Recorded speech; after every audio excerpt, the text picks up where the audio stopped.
Diary of a Wimpy Kid. Rodrick Rules. By Jeff Kenny. Narrated by Ramon de Ocampo. November. Monday. It's been over a week since Rodrick's party, and I stopped worrying that Mom and Dad were going to bust us for it. But remember that bathroom door we switched out? Well, I forgot all about it until tonight. Rodrick was upstairs in my room bugging me, and Dad went into the bathroom. A couple seconds later, he said something that made Rodrick stop cold. "Hey, didn't this door used to lock?" I thought it was over. If Dad knew about the door, it was just a matter of time before he found out about the party. But Dad didn't put two and two together. He just said, "I must be losing my marbles." That lucky Rodrick. You know, maybe it wouldn't be so bad if Mom and Dad found out about the party. Rodrick would get grounded, which would be awesome. So, if I can figure out a way to spill the beans without Rodrick finding out, I'm gonna go for it. November.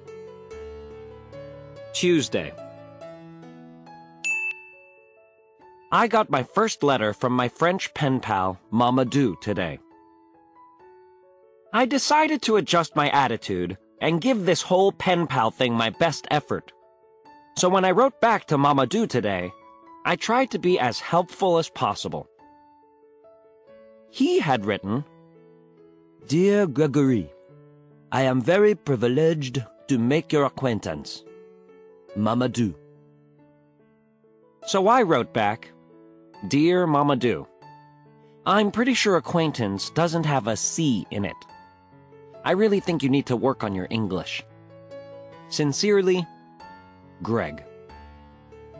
I think it's dumb that Madame Lefrere won't let us use email with our pen pals. Albert Murphy has already written back and forth with his pen pal a bunch of times, and it's costing them a lot of money in stamps. Letter 1, Dear Jacques, how old are you? Letter 2, Dear Albert, 12. Letter 3, Dear Jacques. Oh. Cost, $14.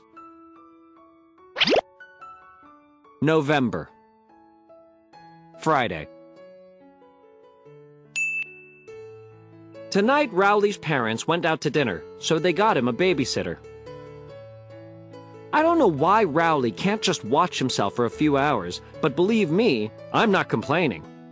Rowley's babysitter is Heather Hills, and she's the prettiest girl at Crossland High School.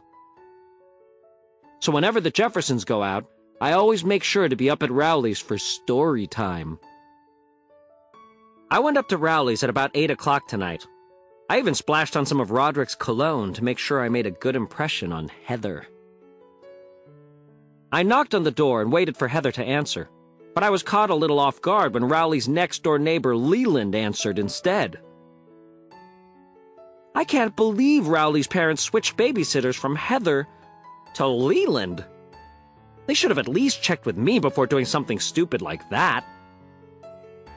Once I realized Heather wasn't there, I turned around to go back home. But Rowley asked me if I wanted to hang out and play Magic and Monsters with him and Leland. The only reason I said yes was because I thought it was some kind of video game. But then I found out that you play it with pencils and paper and these special dice, and that you're supposed to use your imagination or whatever. It actually turned out to be pretty fun. Mostly because in Magic and Monsters, you can do all sorts of stuff you could never do in real life. Like light Rowley's eyebrows with a torch. When I got home, I told Mom all about Magic and Monsters and how Leland was a really awesome dungeon keeper. Rodrick overheard me talking about Leland, and he said that Leland is the biggest nerd at his high school. But this is coming from a guy who spends his Saturday nights putting fake throw-up on people's cars in the Home Depot parking lot. So I think I'll just take Rodrick's opinion with a grain of salt.